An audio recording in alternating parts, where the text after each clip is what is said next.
임절 네 번째 우리 주일을 보내고 있습니다. 오늘 말씀의 제목은 새로운 기다림이라는 제목으로 말씀을 준비했습니다.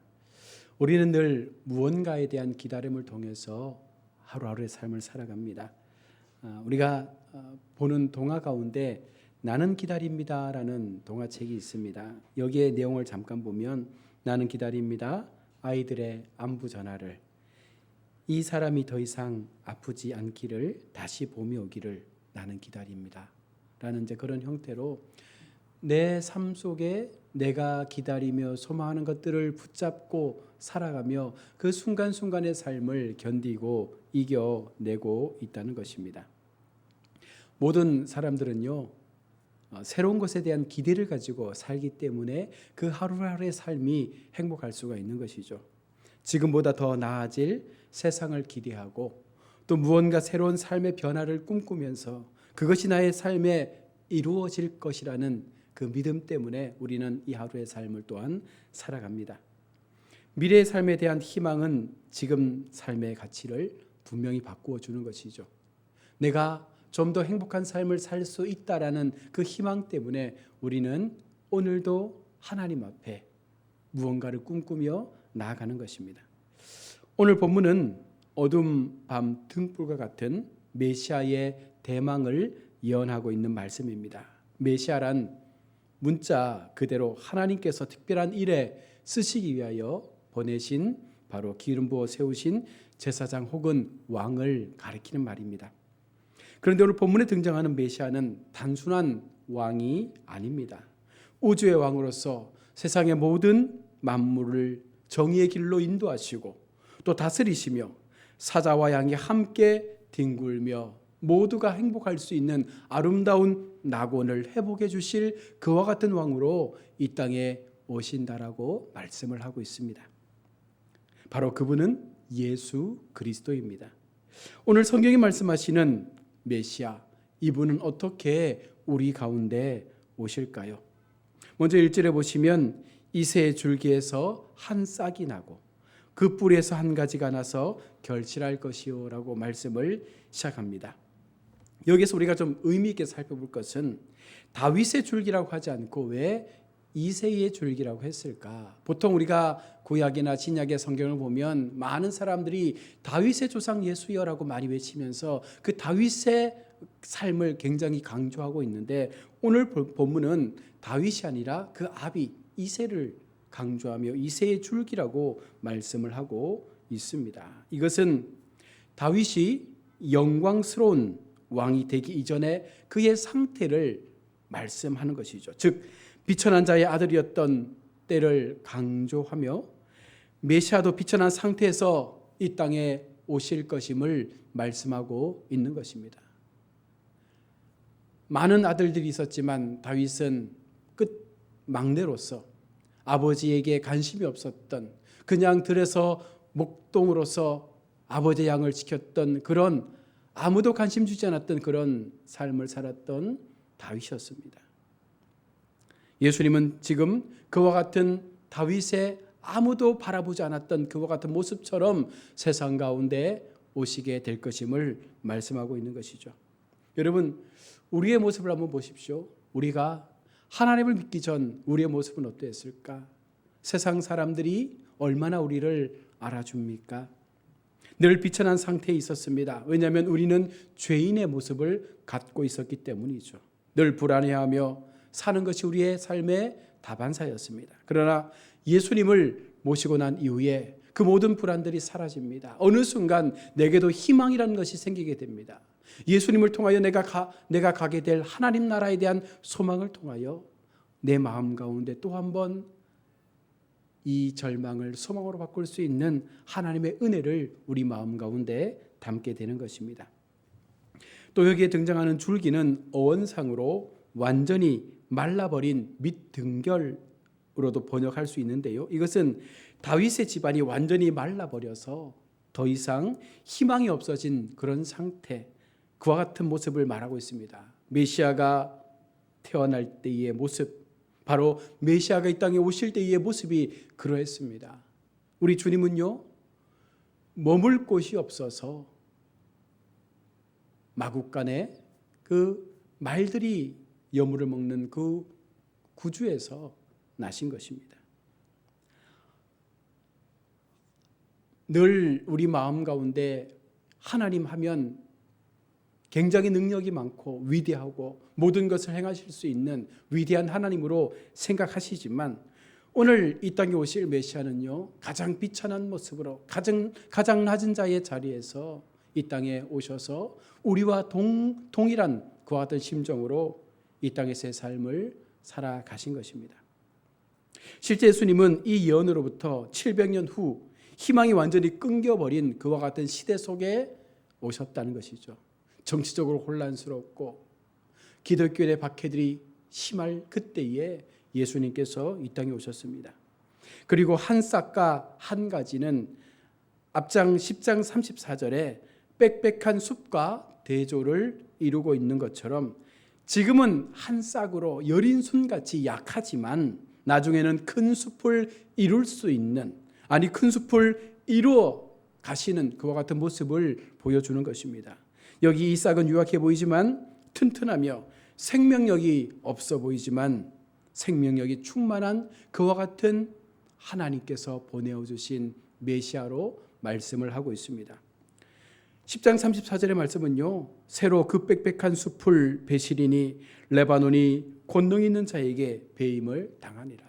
이방의 강력한 나라를 성경은 빽빽한 숲으로 이야기를 하고 있습니다. 여러분, 이방의 우상은 처음에는 빽빽하고 강하고 많은 것처럼 보여지지만 어느 순간 하나님께서 그들을 향하여 심판하실 때에 그들은 조금씩 사라져 버리게 되는 것입니다. 그리고 이 절은 장차 오실 메시아의 인격에 대하여 우리 가운데 말씀을 합니다. 이 절을 보시면 하나님께서 보내신 메시아에 대하여 여호와의 영, 지혜와 총명의 영, 모략과 재능의 영, 지식과 여호와를 경외하는 영이라고 그렇게 말씀합니다. 이 말씀을 종합하면 메시아는 하나님의 성령으로 세워진, 하나님의 성령을 받은 그와 같은 모습으로 이 땅에 오신다라고 말씀하는 것이죠. 좀 더 우리가 이것을 세분하면 그분은 지적 능력과 정치적인 역량과 순결한 신앙의 열심을 가지신 분이심을 보여주고 있는 말씀이기도 합니다. 새로운 메시아로 오시는 왕은 그럼 이 땅을 어떻게 통치하실까요? 오늘 본문 3절로 5절의 말씀을 우리 한번 보시면 뭐라고 기록되어 있습니까? 3절로 5절에 그가 여호와를 경외함으로써 즐거움을 삼을 것이요 그의 눈에 보이는 대로 심판하지 아니하며 그의 귀에 들리는 대로 판단하지 아니하며 공의로 가난한 자를 심판하며 정직으로 세상의 겸손한 자를 판단할 것이며 그분의 통치 기준은요 공의인 동시에 바로 긍휼이라는 하나님의 그 자비를 통하여 이 땅을 다스리시고 통치할 것임을 말씀하고 있습니다.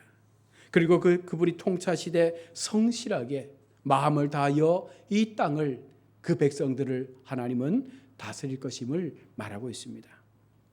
예수님이 아무리 위대한 분이라도 그것만으로는 아무런 의미가 없습니다. 그러나 이 땅에 오실 메시아 주님은요 우리를 사랑하시고 우리를 향하여 공의를 행하실 때에 바로 주님은 나의 구원자 예수가 되시며 바로 우리는 그 주님의 속한 자가 된다는 것입니다. 그래서 메시아의 오심은 우리에게는 너무나도 큰 희망이요 소망의 고백이 될 수밖에 없는 것이죠. 단순하게 이 땅을 다스려서 이 땅의 모든 삶을 윤택하게 만들어주는 것이 아니라 그것을 뛰어넘는 우리의 삶의 영원한 구원의 삶을 인도하여 가시는 놀라운 생명을 주시는 하나님으로 이 땅 가운데 오신다는 것입니다. 주님의 오심을 통해서 나타날 그 나라는 어떤 모습이겠습니까? 오늘 보면 6절과 8절의 모습을 보십시오. 그때의 이리가 어린 양과 함께 살며 표범이 어린 염소와 함께 누우며 송아지와 어린 사자가 살찐 짐승이 함께 있어 어린아이에게 끌리며 암소와 곰이 함께 먹으며 그것들의 새끼가 함께 엎드리며 사자가 소처럼 풀을 먹을 것이며 젖먹는 아이가 독사의 구멍에서 장난하며 젖된 어린아이가 독사의 굴에 손을 넣을 것이라. 여러분, 이런 나라가 가능하겠습니까? 여러분, 이 나라가 과연 이 땅 가운데 임하겠습니까? 어린 양과 이에 대한 포식자가 함께 살 수 없는 것은 당연한 것입니다. 송아지와 사자가 절대 함께 공존할 수 없습니다. 연약한 아이가 독사의 구멍에서 장난하며 그 독사의 굴에 손을 넣어도 멀쩡할 수 있다는 것은 결코 있을 수 없습니다. 세상에서는 가능하지 않았던 그와 같은 나라가 메시아의 오심을 통하여 그 나라가 우리 가운데 임하게 될 것이다. 장차 임할 하나님의 나라는 이와 같은 나라다. 평화가 임하고 모든 것에 불의가 없고 어느 것도 우리를 해할 수 없는 하나님의 거룩함으로 채워진 그 나라가 바로 메시아의 오심을 통하여 우리 가운데 나타나게 될 것이라는 것입니다. 세상 나라는 그렇지 못하지만 새로운 하나님 나라에서는 이 모든 것이 가능하다는 것을 오늘 성경은 말씀하고 있습니다. 사랑하는 성도 여러분, 지금 우리가 사는 세상을 보십시오. 여러분은 이 땅에서의 삶에 대하여 진정 행복하다 말할 수 있겠습니까? 전쟁과 분열, 정치적 욕심에 더욱 국민들은 힘들어지고 있습니다. 알 수 없는 전염병과 자연재해, 그리고 여러 가지 많은 환경의 어려움들, 그와 같은 상황 속에서 진정 나는 행복하다라고 말할 수 있겠습니까? 이 시대와 세대의 가장 큰 아픔은요, 분열과 분리죠. 앞서 말한 하나님의 나라는, 다시 이 땅 가운데 세워질 그 나라는 화합과 연합과 하나됨의 나라였지만 오늘 이 시대는 분열과 분리의 나라입니다. 이것은 결국은 마귀가 꿈꾸는 나라죠. 마귀는 분열시키고 서로에게 불신을 심어주고 그 마음을 깨트리는 것이 마귀의 사역이라면, 하나님은 그와 같은 모든 것들을 새로이 만들어 간다는 것입니다. 여러분, 분열과 분리라는 이 마귀의 악한 그 모습 때문에 이 세대는 더욱더 힘들고 어려워가고 있습니다. 노아사가 분리되어 지금도 여전히 싸움을 합니다. 여호와야가 당리당략으로 서로 분리되어 여전히 계속해서 자신들의 욕심만을 내세우고 있습니다. 이념의 갈등이 분리되면서 지역과 지역이 함께 하지 못하고 서로의 마음의 상처를 주고 있습니다. 빈부의 격차와 서로의 욕심들이 분리되어 싸우고 있는 것이 오늘날의 현실 아닙니까? 이것이 세상 나라입니다. 그러나 하나님의 나라는 그렇지 않다는 것입니다. 지금 이 세상은 이로 인한 갈등이 점점 더 심화되어지고 말세가 되어지면 되어질수록 훨씬 더 많은 갈등들이 우리가 사는 세상을 힘들고 어렵게 만들 것입니다. 빈부의 격차와 이로 인한 불평등과 불공정의 이슈는 더욱더 심각해져 갑니다. 사실 어찌 보면 현재 이 상황에서 답이 보이지 않습니다. 아무런 희망이 없어 보입니다. 모두가 한숨만 내쉬고 혀만 차고 있는 그런 시대를 우리는 살고 있는 것입니다. 부분적으로 우리가 물론 돕긴 하겠지만 많은 사람들이, 그나마 좀 낫다고 하는 사람들이, 그나마 좀 마음적으로 여유가 있는 사람들이 돕긴 하지만 궁극적인 해결은 보이지 않습니다. 그러나 성경은 분명히 우리 가운데 그 해결을 말씀하고 있다는 것입니다. 바로 예수 그리스도, 진정한 공의로 또한 정의로 다스릴 이 땅의 왕으로 오실 메시아에 대한 그 소망을 우리 가운데 오늘 본문은 말씀하고 있는 것입니다. 그분이 우리에게 왕으로 오셨다는 것은 그만큼 중요한 것이죠. 수많은 왕들이 세워지고 수많은 왕들이 폐하여졌습니다. 지금도 여전히 정권이 5년마다 바뀌어지지만 사실 그나마 달라지는 것이 없습니다. 진정으로 이 땅에 거룩한 소망이 임하기 위해서는 장차 이 땅에 영원한 왕으로 오실 메시아, 바로 예수 그리스도께서 우리의 왕으로 이 땅 가운데 오실 때에 우리의 모든 문제는 해결되어지는 것입니다.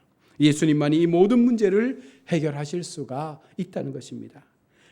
그 왕으로 인한 하나님의 나라만이 이 땅의 모든 문제를 해결할 수 있습니다. 그래서 예수님께서 이 땅에 오신 사건은 너무나 중요한 사건입니다. 오늘 그 마음을 품고 예수님의 다시 오심을 기대해야 합니다. 예수님의 초림에 대하여 우리가 늘 말씀을 듣습니다. 예수님의 그 초림을 통하여 예수님이 땅 가운데 새로운 하나님 나라의 법을 전하여 주셨고, 그 주님의 십자가의 죽으심을 통하여 우리에게 하나님께로 나아갈 수 있는 길을 열어주셨습니다. 그리고 우리가 장차 다시 오실 그 재림의 주님을 맞이할 수 있는 하나님의 거룩한 신부로서 영원한 하나님의 나라, 영원한 기쁨의 나라, 영원한 그 평화의 나라 속에서 우리가 마음껏 자유함을 누릴 수 있는 그와 같은 백성이 될 수 있도록 우리 인생들을 하나님은 예비하고 있다는 것입니다. 오늘 그 마음을 품고 예수님의 다시 오심을 우리는 또 한 번 기대하고 기다리는 마음을 가져야 합니다.